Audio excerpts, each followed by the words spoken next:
Good morning. आज होतं Saturday आणि मला खूप लेट झालं. मी पटकन आता कोबीची भाजी बनवली आणि चपाती बनवली.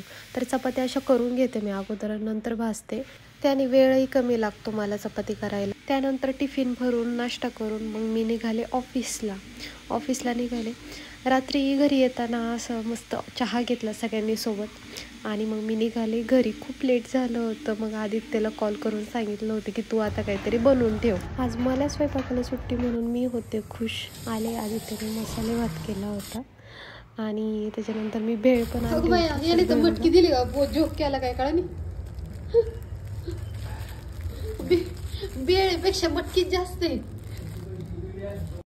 भेळीपेक्षा मटकी जास्त दिल्यामुळं खुश तर झाले होते. कांदा पण खूप जास्त होता. भेळ सोडली मस्त, त्याच्यावरती मटकी टाकली, मस्त कांदा टाकला आणि आम्ही घेतली भेळ खाऊन. त्याच्यानंतर जेवायला घेतलं